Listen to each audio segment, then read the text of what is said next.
मना कर दिया। बोला ये सृष्टि का नियम है कि जिसका जन्म है उसका मरण है और जिसका मरण है उसका जन्म निश्चित है, तो इसके अलावा आप लोग जो हैं कोई और वर मांग दीजिए। तो फिर हिरण्यकश्यप कहता है कि महाराज फिर मेरे को एक वरदान से काम नहीं चलेगा, मेरे को तो बहुत सारे वरदान चाहिए। बोला क्या क्या चाहिए?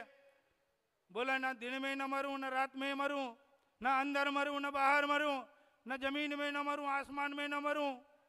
बोला 12 महीनों में न मरूं। ऐसे करके जो है हिरण्यकश्यप ने 12 वरदान मांग लिए। ब्रह्मा जी ने तथास्तु कह दिया और ब्रह्मा जी निकल गए। जब यहाँ से ब्रह्मा जी जा रहे हैं, उधर से विष्णु आ रहे हैं। बोले भाई तू कहाँ जा रहा? बोले भाई जो तूने मेरे लिए खड़ा कर दिया उसका निवारण के लिए जा रहा हूँ। तो फिर विष्णु भगवान ने जो है नरसिंह का अवतार कब लिया कि जब वो हिरण्यकश्यप जो है प्रहलाद को प्रताड़ित कर रहा था, क्योंकि सारे हथकंडे उसके खत्म हो गए। होलिका को दहन करने, क्योंकि होलिका को अग्नि में न जलने का वरदान था, लेकिन वो वरदान कैसा था कि आप किसी के लिए अन्याय नहीं करोगे तब नहीं जलोगी। उसने सोचा मेरे को तो ब्रह्मा से वरदान है कि मैं नहीं जलूंगी। वो हिरण्यकश्यप वो प्रहलाद को लेकर के जो है अग्निकुंड में समा गई। प्रहलाद तो वैसे ही रहा, क्योंकि उस पर तो प्रभु की कृपा थी, और होलिका खत्म हो गई।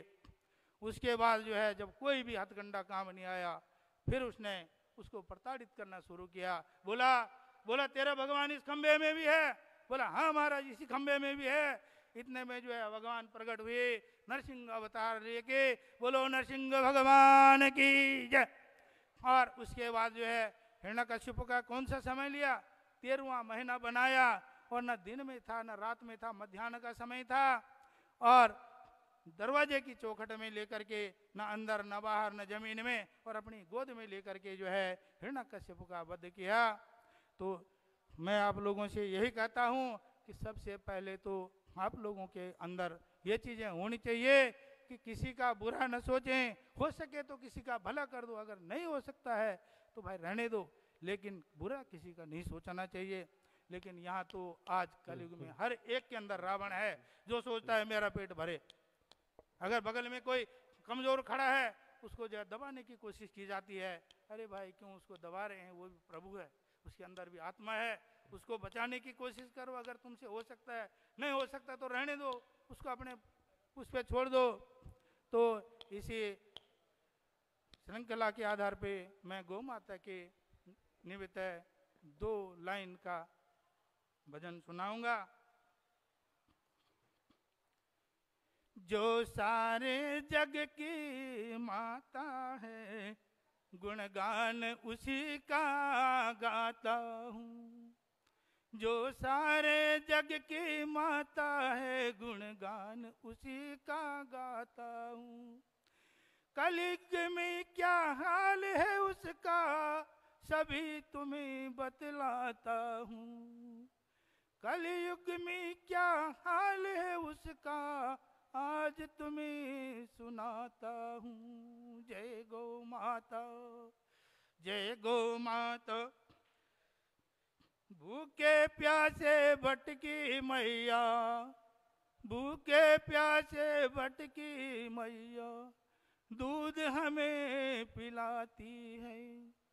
भूखे प्यासे भटकी मैया, दूध हमें पिलाती है।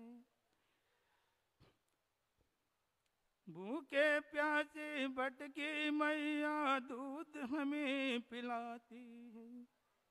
भूखे प्यासे भटकी मैया, हाल कोई उसका जाने। निर्मम हत्या कर उसकी, चलते हैं बूचड़ खाने। निर्मम हत्या करके उसकी, चलते बूचड़ खाने हैं।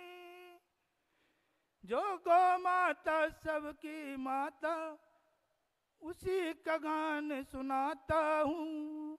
कलयुग में क्या हाल है उसका, सभी तुम्हें बताता हूँ। सारे तीर्थ जिसके चरणों में शीश झुकाने आते हैं। सारे तीर्थ जिसके चरणों में शीश झुकाने आते हैं। जिनके पवित्र दही दूध को मोहन रुचि रुचि खाते हैं, जिसके पवित्र दूध दही को गोविंद रुचि रुचि खाते हैं। जय जय गौ माता, जय जय गौ माता, बोलो गौ मैया की जय।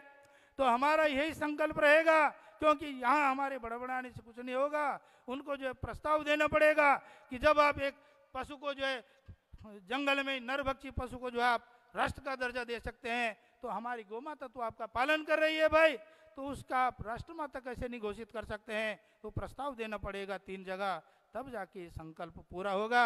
जय गौ माता। इसी में मैं अपनी वाणी को विराम देना चाहता हूँ। धन्यवाद, क्योंकि मेरे को इतना ज्ञान भी नहीं है।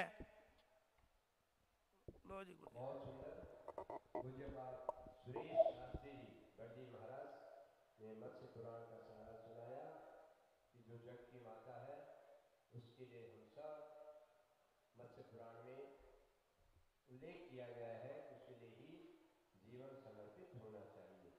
इसके बाद हमारे बीच में पूर्व पुराण पर पूज्यपाद विकल्प पांथरी जी पौड़ी गढ़वाल से पूर्व पुराण पूज्यपाद विकल्प